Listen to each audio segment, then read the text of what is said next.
We'll begin our examination of all the tenses by first looking at the present tense. There are 4 present tenses, and we'll begin with the present simple tense. It's the most common tense in the English language, as it talks about things in general facts, routines, habits. Those are usages that we'll look at in a little while, but first let's focus on the form of the tense. Here we've got our subjects, I, you, we, they, and the base form of the verb, followed by the rest of our sentence. Here, for the he, she, and it subjects, we have to conjugate our verb, and in this case, we've added an es for teaches, followed by the rest of our sentence. With subjects I, you, we, and they, the pattern stays the same throughout. We use the base form of the verb. However, with subjects he, she, and it, we have some patterns for verb conjugations that we need to have a look at. First, and most common, we added simply an s for verbs like work, play. This is what we typically see within our language. However, when we have verbs with spelling patterns such as ending in ch, sh, z, s, and our shorter verbs do and go, we have to add our es. Then, for verbs that end in a consonant and y, we drop our y and add our ies. Finally, we have our irregular verbs be and have. For subject I, we use am. For the subject he, she, and it, we use is, whereas with you, we, and they, we use are. Finally, we have, which stays as have for these subjects, I, you, we, and they, but for he, she, and it, we change have to has. For statements in the negative form, what we have to do is add the auxiliary verb to do. For subjects I, you, we, and they, we simply leave do as do, use the word not, and keep the base form of the verb now for the negative statements.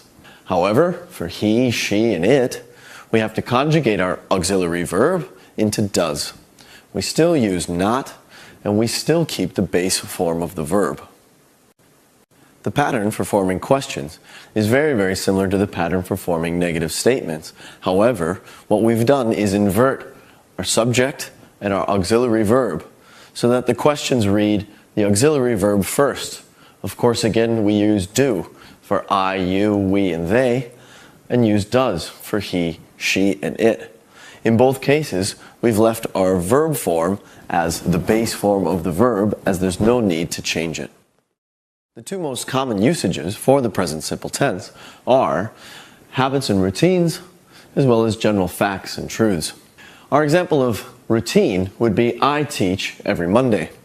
We've used our subject I, our base form teach, and every Monday speaking about the routine that I have. We also have our general facts. The sun rises in the east. Here, the sun would follow under the pronoun it, so we've had to conjugate our verb per our pattern and finish our sentence. We could also talk about general truths such as likes or dislikes. I like football, or he likes football. Of course, there are other usages, but these are the 2 most common.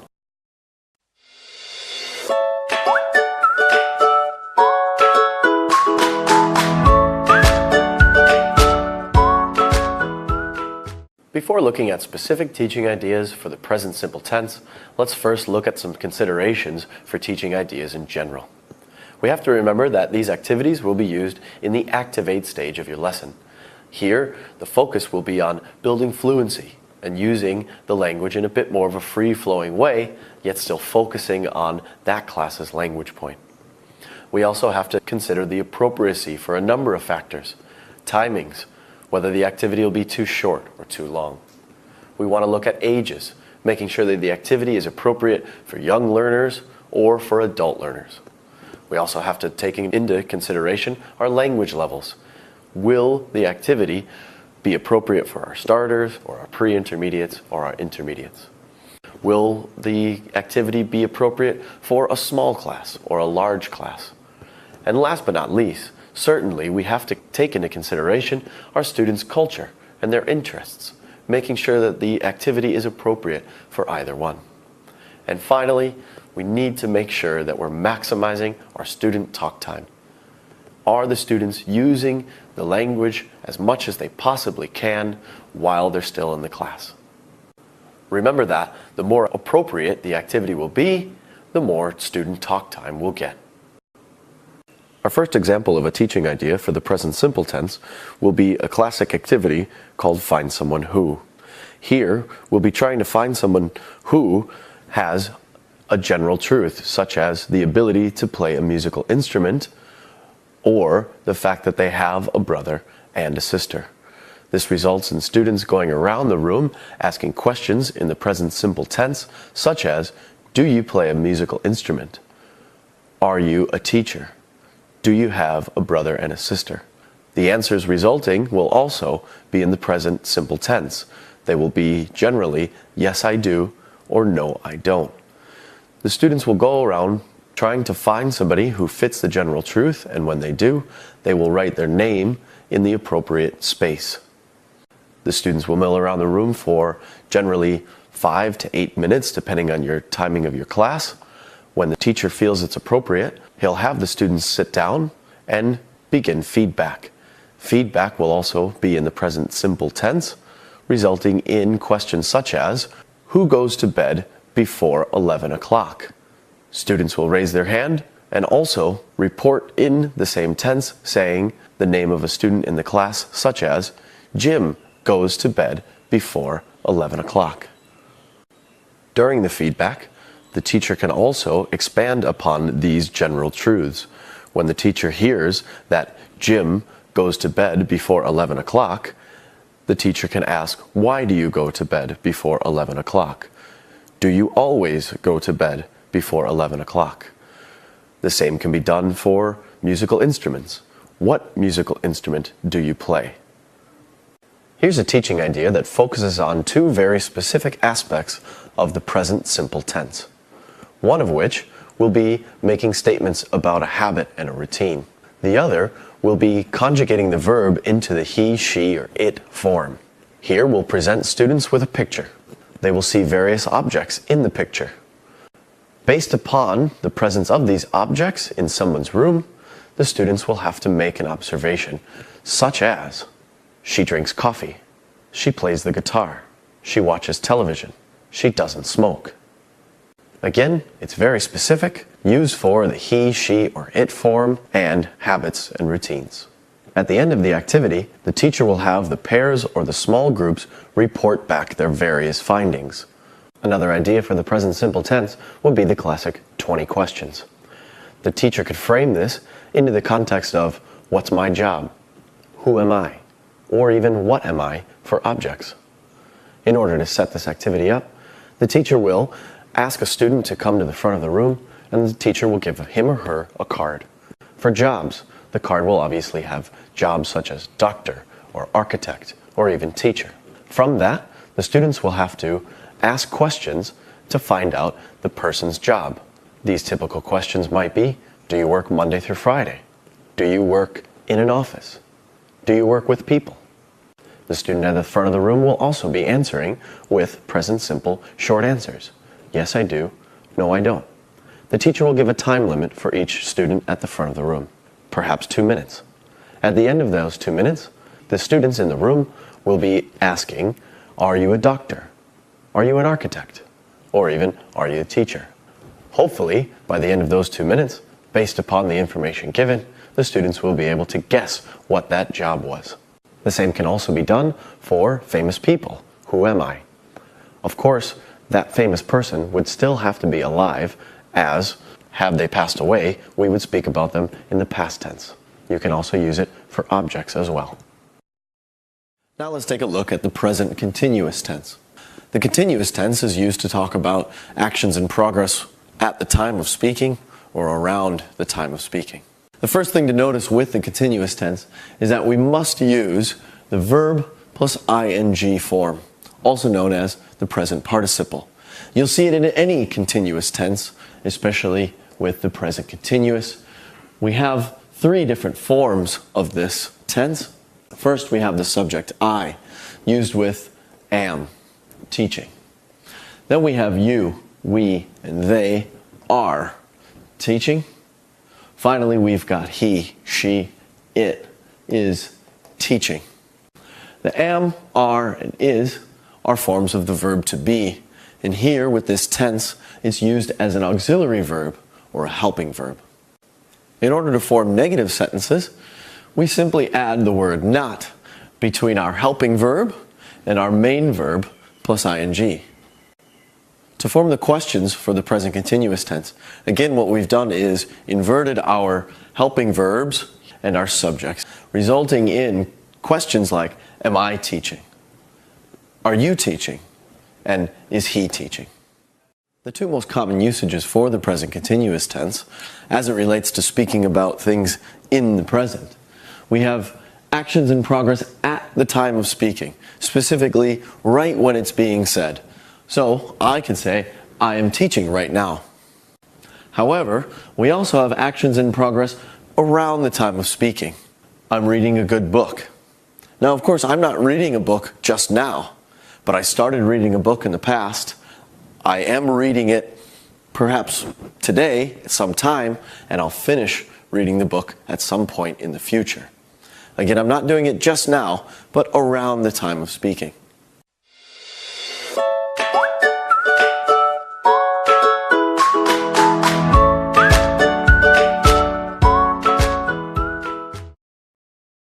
And now we'll take a look at a few teaching ideas for the present continuous tense. The present continuous tense is quite a visual tense. We use it to describe actions that are happening at the present moment. So, we could give our students a picture such as the one seen here. It is important that in the picture there are many activities going on. The teacher can give a time limit to pairs or small groups. In that time limit, the pairs or small groups will make various sentences based upon what they see in the picture. These sentences may include, he is taking a picture. He is throwing a boomerang. They are playing with the ball.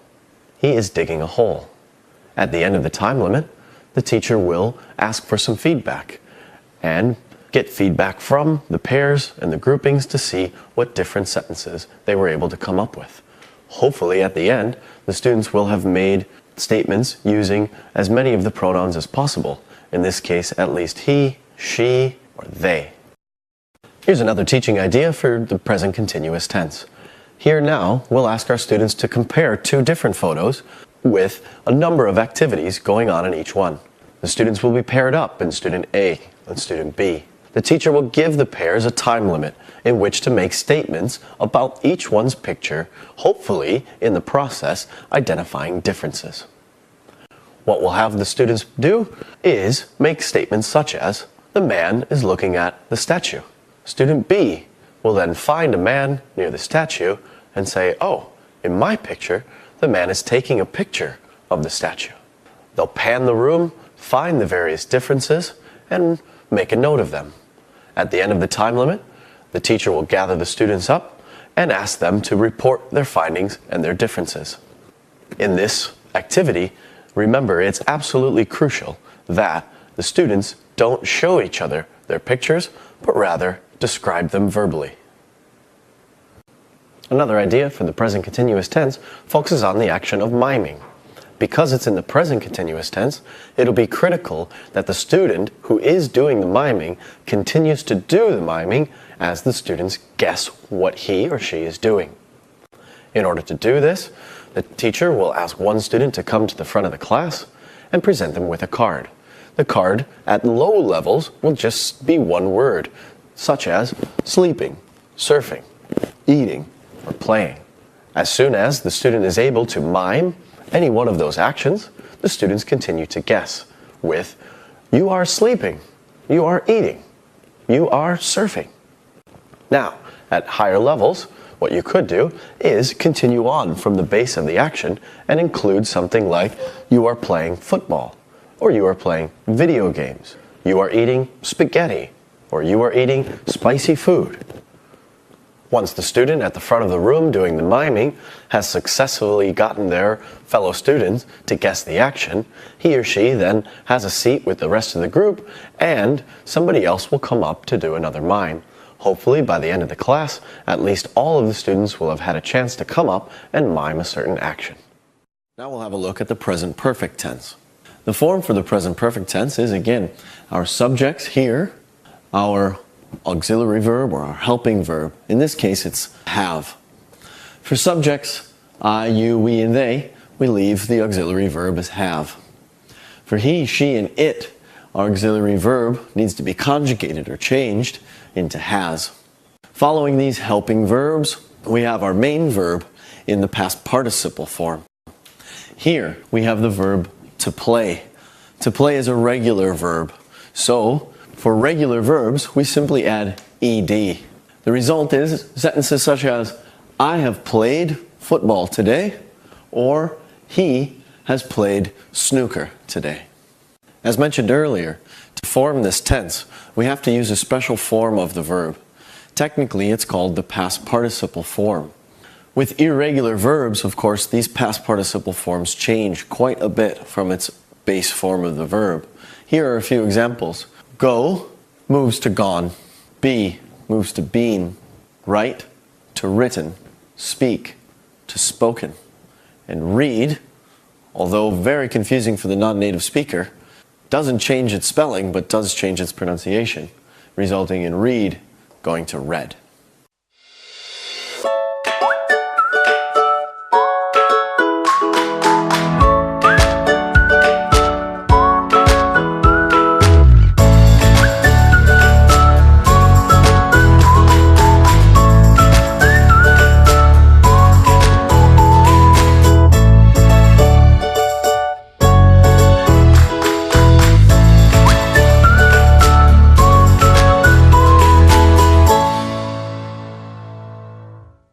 As mentioned earlier, our example sentence has used a regular verb, to play. With the regular verbs, we simply add ed. This spelling pattern changes for words that end with a consonant and a y. Cry goes to cried. Try to tried. Another spelling pattern we have to be aware of is our consonant plus vowel plus consonant. In these instances, we double the consonant used. Shop needs the double P, and ship needs the double P. With these spelling patterns, and most spelling patterns in general for the English language, there are always exceptions to the rules. So we have to be aware of those exceptions. We also have to impart those exceptions onto our students. We can do so through various exercises and various activities to end our class. To form the negative sentence here, again, our subjects are in the beginning of the sentence. We keep our helping verb, whether it be have or has, and between our helping verb and the main verb in our sentence, we of course add the word not. For forming the question of the present perfect tense, again, we're going to follow on with our form of inverting the subject and the helping verb. Now, we'll begin with have or has. So we end up with questions such as, have I played football today? Or, has she played football today? The main function for the present perfect tense is to relate something in the past to the present. We can do so in a number of ways. First, we have indefinite past actions. I have been to Italy twice. We're not concerned with when it happened. We just simply want to say that it has happened in the past. It's a fact of something I've done in the past, but yet it's still true in the present. Unfinished past actions. I have lived here for 3 years. I started living here in the past, and it's still true now. With this usage, you will typically see time expressions. Finally, we have past actions with present results. I have lost my keys. It's implied that I still haven't found them. I lost them in the past. I don't have them now. I've lost my keys.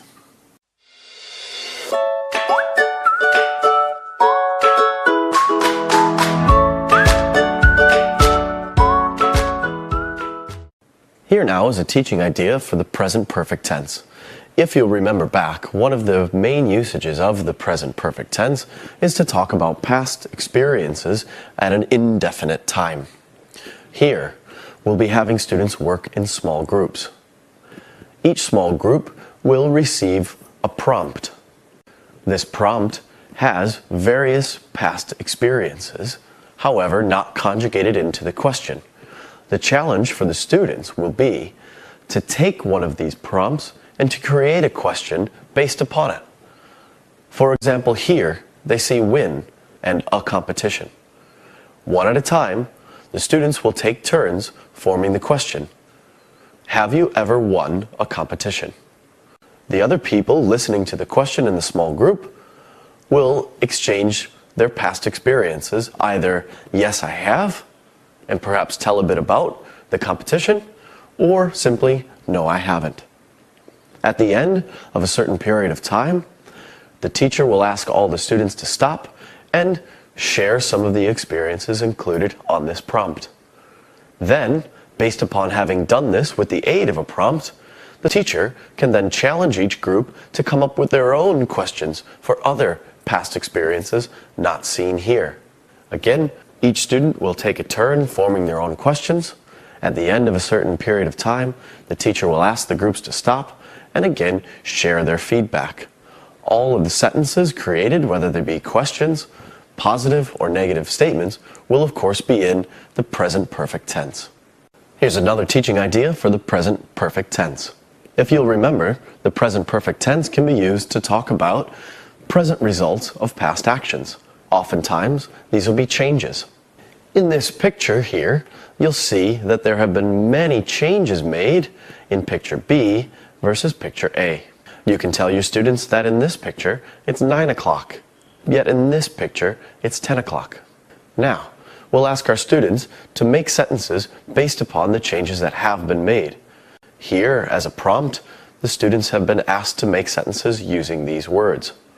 The teacher will give the students a time limit in order to make those sentences and of course ask for feedback at the end. Here, we can see that possible sentences would be, he's done the ironing. He's hung up the towel. Now, this is just one idea using this particular picture. After starting with the basics, we could ask our students to do something a bit more complicated, such as perhaps even bringing in a picture of themselves from years past. You could make sentences based upon the changes that have happened in the appearance of the student. You could also talk about changes within the local town, or even perhaps within the country. And now we'll have a look at the present perfect continuous tense. As its name suggests, what we're going to do is combine the present continuous usages and the present perfect usages into a tense that basically expresses the fact that we've got an action continuing up until the present point in time. For the form of this tense, again, we're going to combine the various aspects of both the perfect and the continuous tenses. If we have a look, we always begin with our subjects. Then we have our two now helping verbs. The helping verb to have for the perfect tenses, as well as the helping verb be for the continuous tenses. For our subjects I, you, we, and they, we leave have as have. For he, she, and it, we conjugate it to has. Because it's a continuous tense, of course we need to use the verb plus ing. This results in sentences such as, I have been teaching quite some time, or she has been teaching for 15 years. The negative form of the present perfect continuous remains the same as the positive form, and we simply add not in between our two helping verbs have and be. In order to make the present perfect continuous questions, again following with that pattern of inversion, what we've done is put the auxiliary verb have at the beginning of the sentence, followed now by the subject. Have I been teaching for 5 years? Could be a sentence used there. And again, we're going to conjugate our verb to has for he, she, it, resulting in has she been teaching for 5 years? The usages for the present perfect continuous tense are very similar to that of the present perfect tense. But here the focus is on the action and the fact that it has been continuing for some time leading up to the present. Let's have a look. We've got incomplete and ongoing activities with duration. I have been teaching for 10 years. Then we have our recently finished activities with present results. So our recently finished activity is chopping trees, but the present result is he is tired. So it results in a sentence reading, he is tired because he's been chopping trees. Here's an idea for teaching the present perfect continuous tense. However, in this activity, what the students will be doing is comparing and contrasting this tense with the present perfect tense.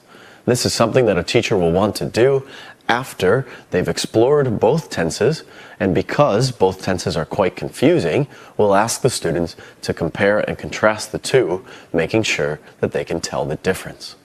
In this activity, the teacher will have cut out each individual card.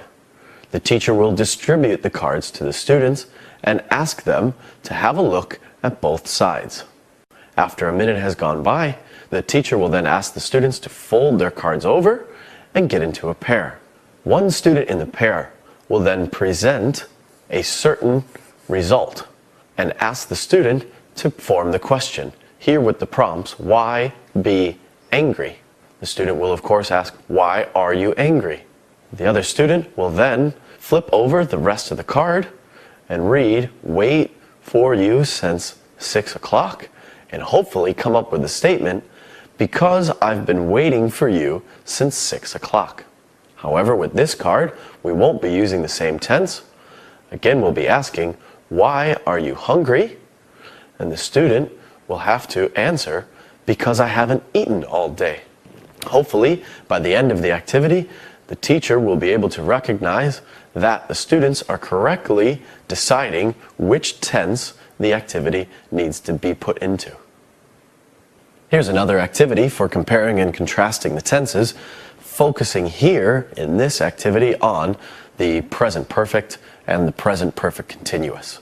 So, in the activity, students will start at the start and roll a die. Perhaps they could roll a 5. They will read something you've been learning for a long time. The appropriate sentence may be, I've been learning English for a long time. The next student may go and roll a 4. They read a beautiful place you've visited. Then, rather than the present perfect continuous, they would use the present perfect tense. I've visited Paris. You could encourage students to even ask follow-up questions, which would also include other tenses. What was so beautiful about Paris? Now, this activity will be particularly good for your more advanced students who are capable of using various tenses accurately. It's also good in the beginning of your course when students perhaps don't know each other very well and they're using this as a way to learn about their past experiences. Now here's a teaching idea for the present perfect continuous tense. If you'll remember, we use this tense to talk about actions that had been continuing up until the present moment or very recently. In this activity, you'll be giving a student a card. That card will include the past activity as well as some results. This card says, you've been driving in the rain on your motorbike. You're all wet and your clothes are too. The results are, you're all wet and your clothes are too. You'll present that information to the rest of the class, and therefore it's up to the class to guess the action that was occurring up until the certain point in time. What will happen in this activity is the student at the front of the room will express the present results. Clothes being wet, I'm all wet. The students in the group then will form their questions, obviously in the present perfect continuous tense, such as, have you been swimming? Have you been playing golf in the rain? The student at the front of the room will form his answers in the similar tense, no, I haven't been, or yes, I have been. If there are troubles guessing the activity, the teacher could perhaps prompt the student in the front of the room to use a mime, and they will obviously mime, in this case, the driving of the motorbike. Eventually, The idea will be to guess that activity that again had been happening up until the certain point.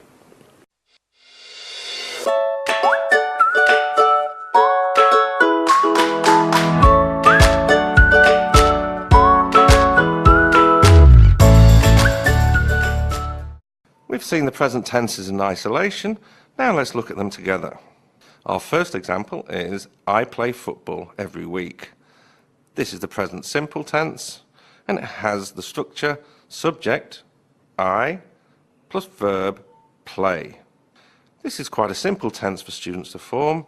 However, they have to be aware of the third person singular form, he, she, or it, which usually adds an S or an ES to the end of the base form of the verb. I play football, but he plays football. Also, the question and negative forms using the auxiliary verb do or does. Do you play football? I don't play football. Does she play football? She doesn't play football. The present simple tense is used to talk about habits, routines, facts, and general truths.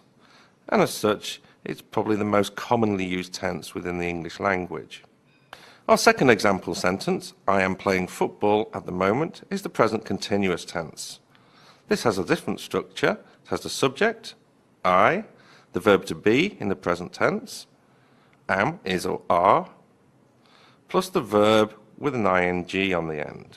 So here, I am playing football at the moment. Whereas the present simple tense is used to talk about habits, routines, and facts, the present continuous tense is used to talk about actions in progress at the time of speaking or around the time of speaking. Our third example sentence is the present perfect. I have played football twice this week. Here the structure is the subject, I, auxiliary verb, have or has, plus the past participle. The past participle is usually formed just by adding ed onto the end of the base form of the verb. However, students need to be aware of the many irregular verbs, such as know would change to known, go to gone, understand to understood, and so on. Unfortunately, there are no rules for this, and they just have to be learnt individually. The present perfect always relates the past to the present. This can be through the unfinished past, where we're expressing duration, such as I have played football for 10 years. The indefinite past, expressing experience in your life, such as I have been to Italy and Spain, and also to show the present result of a past action. I have broken my leg. I broke it in the past, and it remains broken in the present. Our final present tense is the present perfect continuous tense. Our example sentence here, I have been playing football for 10 years, has the structure subject plus auxiliary verb have or has, and then a second auxiliary verb, here been, plus verb ing. I have been playing. Very much like the present perfect tense, the present perfect continuous relates the past to the present, but more focus on the continuity or the duration of the action. It can also be used to express the unfinished past, such as the example here, I have been playing football for 10 years, an action that began in the past and still continues in the present. We can see that this particular usage of the unfinished past can be used for both the present perfect and the present perfect continuous. Where we've got action verbs, we usually prefer to use the present perfect continuous. However, there are state verbs which don't usually go into the continuous form, such as know. We would say, I have known her for 10 years, not I have been knowing her for 10 years. So when we have these state verbs, such as know, be, seem, and appear, we would usually put these in the present perfect. But with the action verbs, such as play, cook, work, we will use these in the present perfect continuous normally. We also use the present perfect continuous fairly frequently with words such as just or recently to express a recently completed action with a present result. For example, I am tired because I have been playing football. Here now are some tips on the successful completion of your 3 tense units. First, When identifying a sentence's tense, focus on the structure of the sentence rather than its usage. The structure is what dictates the tense used. For example, if a sentence lacks the auxiliary verb to have, it cannot be a perfect tense sentence. Similarly, if a sentence lacks the present participle used as the main verb in the sentence, it cannot be a continuous tense sentence. This can also be helpful for creating sentences. Once you've created a sentence you feel is appropriate, have another look and analyze that sentence's form before looking at its usage. When asked for reasons why you've identified a specific tense, be sure to list a usage. If you're able to do this correctly, your answer will most likely be correct. When asked to explain something to a low-level student, be sure to word your answer as if you're really explaining it to the low-level student rather than your tutor. Be sure to use basic language and be as clear as possible. Finally, when asked to give an activate stage idea, please bear in mind the aims of the activate stage. These are: 1. To maximize student talk time. Be sure that your activity allows for the students to speak as much as possible. Secondly, be sure that the students are using the language freely and in an open-ended way so as to maximize or improve fluency. 3. Focus on the target language. We always want to be ensuring that our students are using the very language point that we've been explaining. Finally, keep in mind that these shouldn't be worksheet-based activities where the worksheets are more useful for the study stage rather than the activate stage.